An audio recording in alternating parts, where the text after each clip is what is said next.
In this interview, we hear from Taylor. She is 27 years old and lives in Baltimore, Maryland. She has a BA in Communications from Loyola University of Maryland, and her current title is a PR account director. She has lots of great information to share, so let's get started.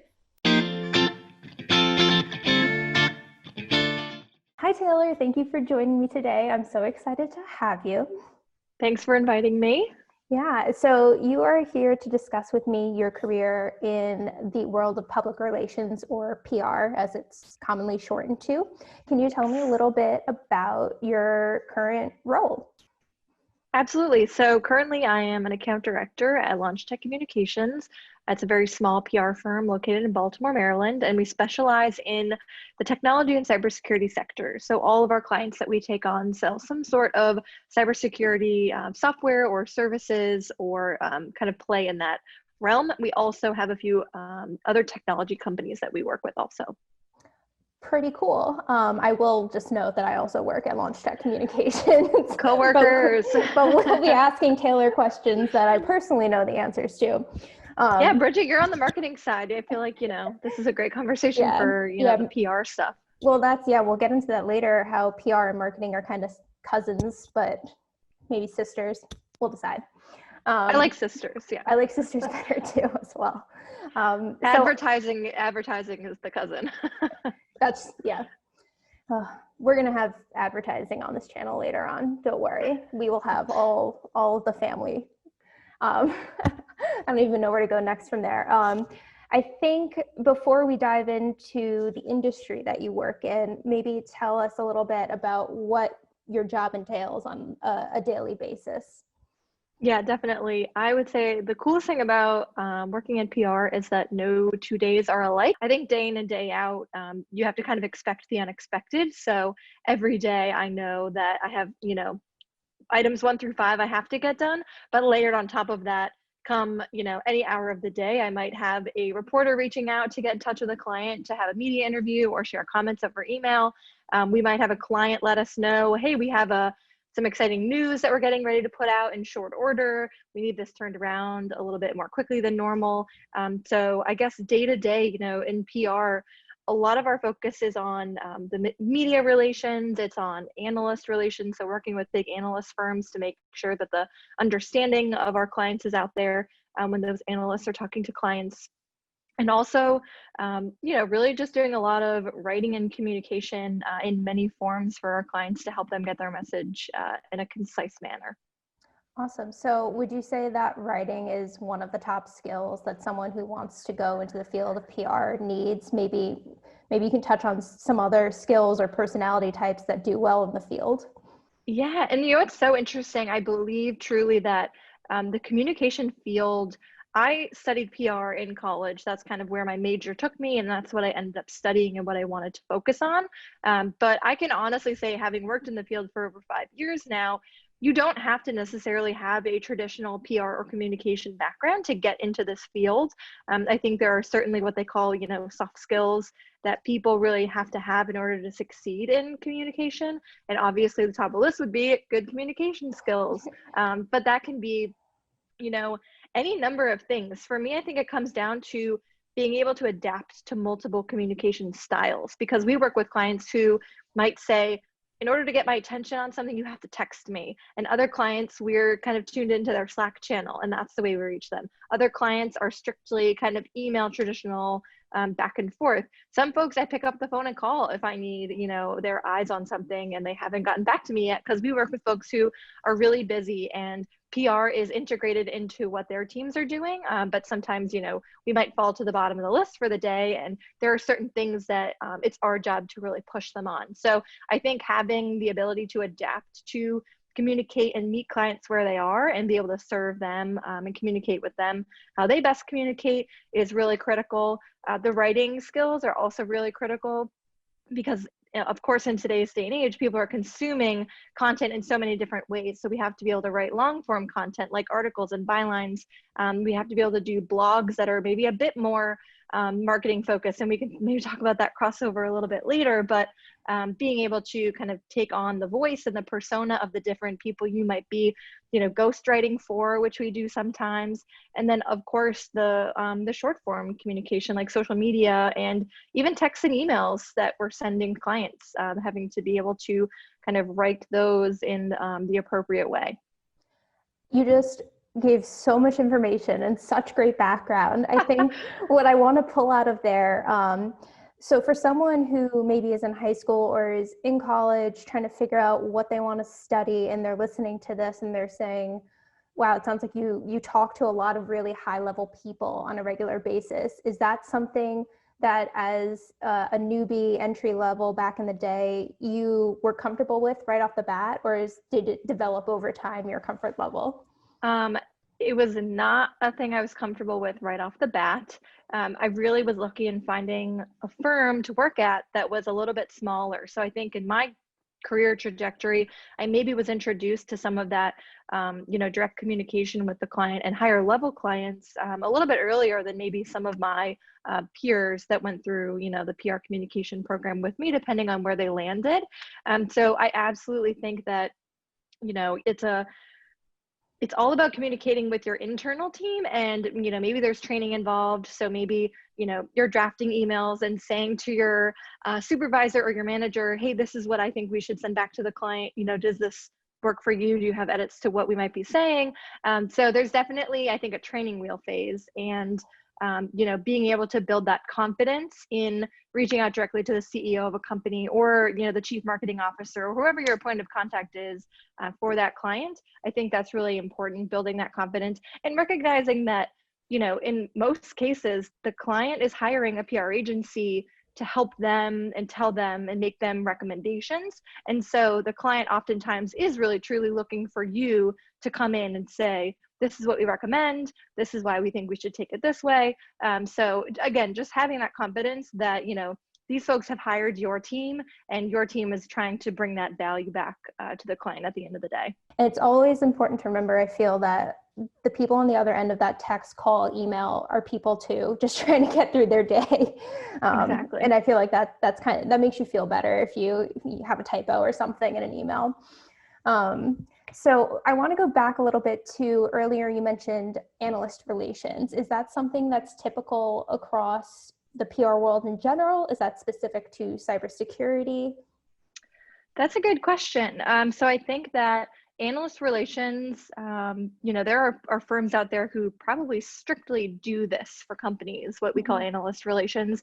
In the cybersecurity realm, analyst relations is a huge part of standing out in a crowded market. And so for us, that is a service that we really feel strongly about our clients kind of teaming up with their PR efforts. And so we're able to really manage those relationships for the client and the analyst firm.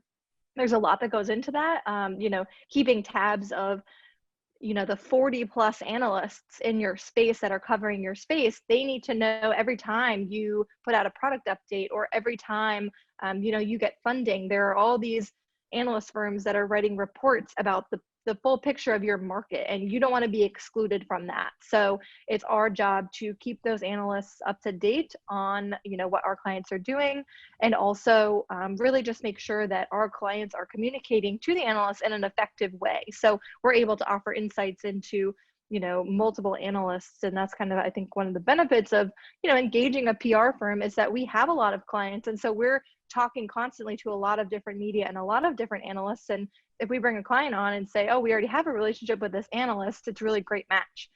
So analyst relations, I think in any industry that, a big customer who's buying technology is going to call, the big analyst firms out there that are putting out reports and say, hey, what do you know about this technology vendor?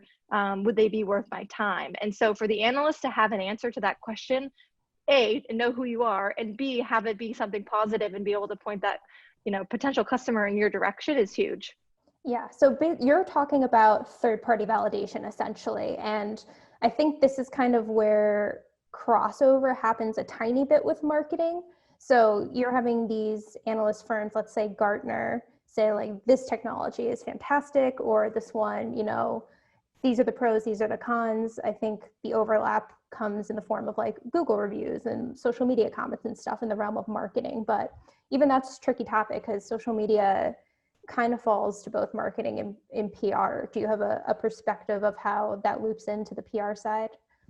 Yeah, I love social media. I think that I came into the field at a really interesting time where there's all these budding and booming entrepreneurs. You know, we're talking about entrepreneurs in this space who maybe have launched their first company and maybe have had repeat, successes or exits and, worked through multiple companies. And so a lot of those folks and folks that we've been able to work with maybe didn't have any sort of background in social media. Maybe their first 3 companies never even had a social media page. It wasn't something that was applicable to their business.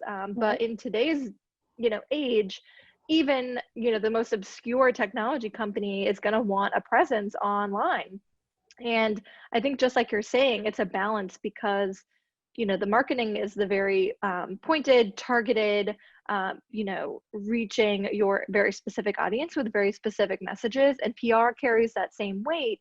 But we are really truly looking for others to kind of spread that message for us. So to your point, social media is a great example of that, where if my company puts out a message and people are retweeting that, people are piling on and giving their own input, that is free advertising, which is effectively what PR is. I could paint it in a better picture than that, but one of the differences between advertising and PR is that advertising are, paid sponsorships, whereas public relations tries to really gain earned media and earned content. And so on social media, to have other people talking about your brand or your company for free is kind of the best of both worlds. That's true. And I want to kind of break down what you were talking about with paid versus owned. So for people who aren't super familiar with the world of marketing, PR, and business, owned media is essentially what a brand has control over. So like websites is one example of owned. Earned is PR. That's getting media coverage and interviews. And then what did I not say? Paid. Paid is like PPC, Google ads, or boosted ads on social media. So I think that's a good distinction to make right there. I don't even know where to go next. Where should we go next? I do think it would be interesting if you could explain a little bit about maybe how you found yourself at Launch Tech, because I know you had potentially another option for yourself prior. Option, yes. Yes, another option. But then also I wanted to point out that you've been with Launch Tech for over 5 years now, right? Mm-hmm. So that's pretty unique for the millennial generation based on the stereotype of job hopping. So maybe if you could walk us through your journey so far, I think that would provide some good perspective. Yes. Okay. Journey. So got to college, had no idea what I wanted to major in. I was completely undecided, went to a liberal arts school kind of with that classic open mind and not being very sure of myself and what I wanted to pursue. And then, I kind of was leaning towards psychology a little bit, took a couple courses, and then someone along the way was smart enough to tell me that majoring in psychology is great, but it really requires a lot of further education after your bachelor's degree. And I was like, whoa, I feel like I need to do something that I can maybe start out with and then decide if that's what I want to do. And so as much as I enjoyed my psychology courses, I sort of started dabbling in intro to communication classes. And I really, really found that was a good blend of all the things that I was interested in, the writing, the research, the kind of people engagement, all of those aspects of a job. And of course, the media, working with the media closely is, it's a really interesting part of my day to day. So I enjoy that a lot. And then through my communication courses, I was able to sort of, route a little more closely and kind of define the PR side. So those were the classes I focused on towards the end of my college career.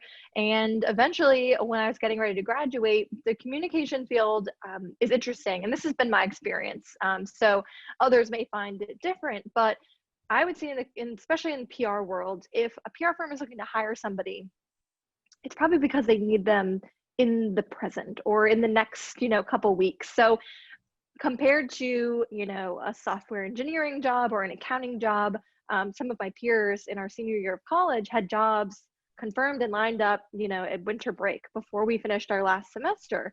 And that is just really not how I don't think communication jobs work. And, speaking from experience at Launch Tech, it would be very, unlikely that we would offer someone a job in December and not really need them to come on board until, say, May or June. And so in the case of my job search in the communication field, it's January, February, March, I'm putting out feelers, April comes along, and, you're reaching out to these, jobs that are open. And first of all, it was pretty competitive when, back in 2015, when I graduated, I had a tough time finding a job that was aligned with what I was looking for. I found a lot of opportunities that didn't quite feel like a fit. And so I actually, as Bridget mentioned, was pursuing possibly other opportunities, including possibly going to Madrid, Spain, and teaching English at a school. I had studied abroad there. I really loved the country and loved the idea of the opportunity to just get away and travel and have this crazy experience that I probably would never have again if I just settled into a job. A lot of people kept telling me that, like, once you start working, you'll never have this pause or this time away. And that can be really daunting as a senior in college, having all of these mixed ideas and people's experiences all kind of weighing on you when you're trying to figure out what you're going to do next. And so eventually, I guess clearly, obviously, the moral of the story is I did not move to Spain. I don't regret that. I think that would have been a really great time, but I was lucky enough to get connected to Launch Tech Communications through a contact that I made at Loyola, actually. They were looking for somebody entry level, and it really just worked out really well. And so, as you mentioned, Bridget, being at the same job for 5+ years, especially as your first job out of college, is not the norm, I don't think, these days. I don't have a ton of friends who have had the same job. A few of my friends have, but maybe they've transitioned roles or they have, done some sort of other trajectory. But I've really found myself growing with this company, which has been really exciting. And so I think just to kind of bring it back to the journey, heading into college, I had no idea what I wanted to do. And through the kind of coursework, and I guess that's really it. Bridget, I know you started this because there isn't a lot of resources out there. I don't know how I would have ever found a job in communication if I hadn't stumbled upon Intro to Com 101 or whatever it was. So I think through that I just really found that I liked it, and I didn't know a lot of people who worked in the field, or I didn't have family members who worked in PR. I think my parents still don't know what I do exactly, but it just worked out, and I've been fortunate to help be given the opportunity to help build and shape Launch Tech's culture into a culture that I want to continue working at, and I'm excited to tell other people that when we're looking to hire. So, who knows where I'll be in 5 more years, but for now, the opportunity to continue growing, working with the clients that I've had a few clients since, the day I graduated college, more or less, it's a really good resume builder for me. And I feel really good about that. That's awesome. It's so funny that you mentioned the intro course and not having any family members in that field. The one interview I've done so far prior to you, Jessie said the exact same thing. She was like, I was doing this major, but then I took an intro in this one, and I hit it off and just ran from there. So I think it's really important to experiment with your different classes if you have the opportunity to go to college, or if that's the route you choose. So that's fantastic. And then I would love to explore a little bit more, maybe not PR, and this is more of a general question. How have you liked your experience at this smaller company?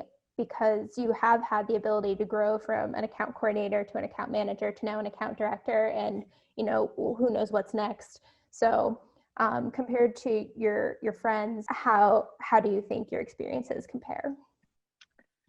It's so interesting. I think that at a small company, you have a lot of flexibility. You have a lot of opportunities to branch out, try new things. At Launch Tech, we've really made a point in recent months. Business has been very busy, so it's a bit more challenging when things are hectic. But I think at a small company, especially the culture that we've built, we really try to give people the opportunity to focus on things that they really like about the job. So everyone, at Launch Tech really likes kind of the full picture of what we do, the services that we offer, working with clients. But some members on the team are not as, excited about working with social media. And some members on the team are not as excited about analyst relations. And so we all pitch in and we all do all facets of the job, which is also a really interesting thing about working at a small company. We don't have these really segmented, oh, these people are higher level, so they don't do this anymore, or these people are entry level, so they only do this. There's really a lot of overlap in the roles at our company, which I find really interesting day to day. And I think it just really helps build that camaraderie too, because, no one's left out to dry. Nobody is responsible solely for something that, they could easily mess up. There's nothing like that. Mm-hmm. And so I really think that team environment, being able to focus on the aspects that you really are invested in for yourself and your career, that is a big part, I think, about working at a smaller company in my experience. And, some of the bigger companies, I'm not super familiar with the ins and outs of, how the maybe a bigger PR agency, for example, operates. But I also know that at a smaller firm with a very, niche client base, we also are very focused and everybody is very invested in this field. Whereas at a bigger PR firm, you might have clients that are in the hospitality industry, in the real estate industry, in the technology space. So I think that our focus is another really interesting thing about being at a small company, is that we truly are living and breathing this one industry every day. So something that I found so interesting is how quickly people are able to learn about these other fields, because you don't study communications thinking like, I'm going to work in cybersecurity after I graduate, having never really understood or been introduced to cybersecurity probably. So nope, it was a complete accident. It's so funny you say that, Bridget, because I think that when I got the job description, I was like, oh, it ticks all the boxes. They're looking for someone entry level. Because first of all, let's talk about the fact that entry level jobs look for people with 3 to 5 years of experience. And that is just ridiculous. So all you companies out there, change up your tune. I will say, I encourage everyone out there, even if the job description says 1 to 3 years of experience, apply anyway, because you don't know what they're actually looking for. And sometimes these companies, there's a disconnect between who's writing the job description, who's actually doing the hiring. So yes, shoot your shot. That's what I'll say on that. But yeah, Bridget, to your point, I had no even idea about cybersecurity. I think privacy in terms of our technology use was a very small facet of my, online experience at that point. And then my eyes were open and I was like, oh geez, what are we doing? So yeah, exactly. When you enter the communication field, you're entering the communication field because you love to be a communicator. You love, social media, you love writing, you love, you're a people person. You want to work in the services industry. I don't know if anybody really wants to work in the services industry, because let me tell you that it's tiring, but it is really rewarding at the end of the day when you get a win for a client in this space. But yeah, exactly like you said, I think that who knows what industry you might want to work in when you're in communication, which is the other benefit I see in this field, is that if you want to work in sports, you can work in communication in sports. If you want to work in technology, you can work in technology, in communication. I'm not a particularly technical person. I don't have a technical background, but having worked in this space, I feel like my technical acumen and my understanding of how things work has really, really grown and contributed to my ability to understand what clients are offering and turn that into something that's maybe more useful, especially to the media. The media is not, writing code and doing cybersecurity, but it's important for what they're writing about. And so we have to kind of be that middleman for them sometimes, which is really interesting. So speaking about the media, how do you interact and build relationships with reporters? Like, do you have tools that you use? Are there software? Is it social media? Walk us through that. Oh, Bridget. I'm sorry. I love the media. I am a big fan about journalists and reporters and publications. I think that they work so hard.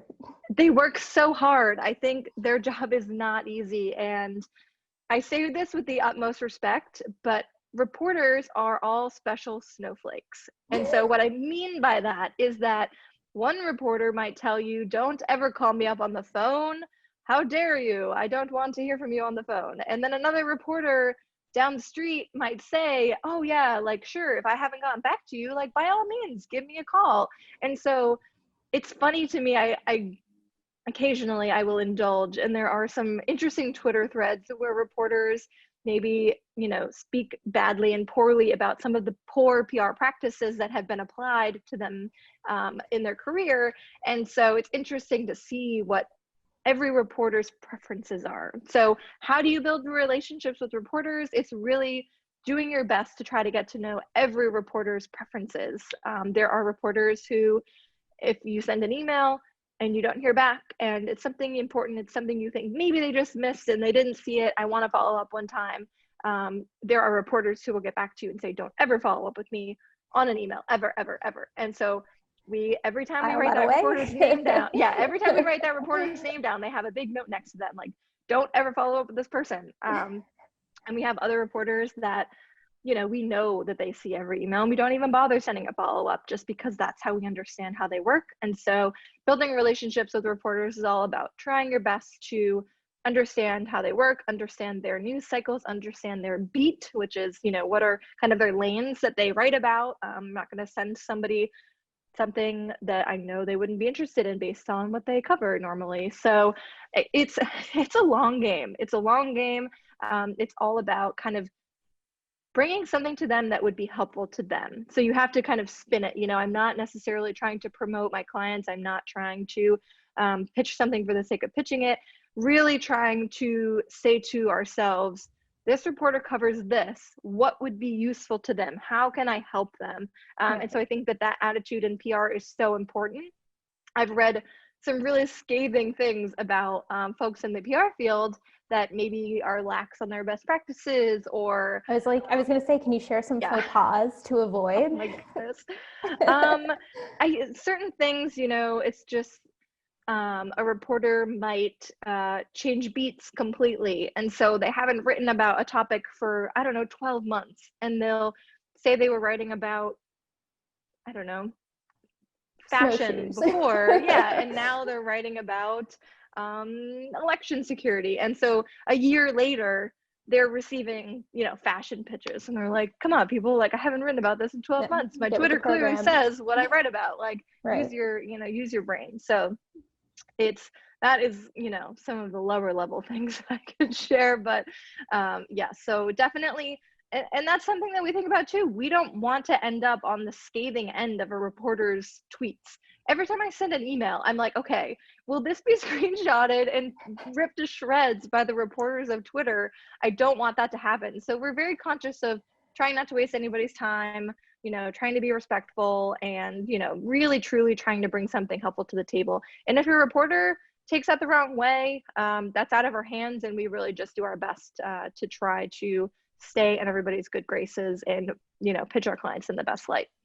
Yeah, it sounds like a delicate balance between like three different entities. You got maybe a PR firm, the actual like vendor who's trying to get their name out there, as well as the reporters. And it's mutually beneficial in so many different ways. So I think that's something that probably anyone interested in PR would come to experience and learn how those intercommunications kind of run. It's very delicate, very delicate. And you have to remember too that, you know, these are all people that we're working with. So, you know, there's been times where I've received a really just kind of nasty response from a reporter, and it's really taken me aback. And I've been like, wow, should I quit PR? Like, this is so bad. And, you know, then I try to tell myself, okay, maybe they were just having a really bad day. Maybe they, you know, this is like the 5th bad pitch they received in the last hour and they just bad it up. You never really know. So I might just kind of take a step back and, you know, think about how else we could go about that. But it's a delicate balance. Yeah. And these are all people at the end of the day. You know, the clients are people. They're trying to get their message out there. We're trying our best to explain to them how the process works. You know, clients are not necessarily tuned into the intricacies of the media relationship building. So they might pressure us to keep hammering, and we try to balance like, okay, we're gonna, you know, reach out, but just know this might take time. It takes follow-up. You know, it takes something really interesting too. So we can't just go to a reporter with any old email and say, hey, why don't you write about this? that's just not how it works. And so it's a balance to help educate clients about what we're trying to do, and also keep the reporters in the loop, because we do want to help them. We don't want to drop news on them at the last second if they could have had a chance to work it into their writing or their scheduling. So yes, it's a very delicate balance. Well, I think I've used up plenty of your time. I'm going to ask you one final question. Do you have any recommendations for resources, maybe newsletters, or people to follow on Twitter that maybe people who are exploring communications can look into? That's kind of like an on-the-spot question. I feel like, yeah, that's Sorry, Bridget. That is a pre-interview, hey, Taylor, bring some of these with you question. I think that there are a lot of PR blogs and news websites dedicated to kind of news about the industry. I would definitely say, sign up for newsletters like PRSA. And for the students that are still in school, PRSSA. Those are great resources. They can point you to other further resources and job boards and things like that, specifically in the PR space. There's some PR accounts, the PR News, PR Daily, all of those cover, news and industry things happening in PR. And I find those accounts really interesting. I get the newsletters every day in my inbox. Other than that, I think,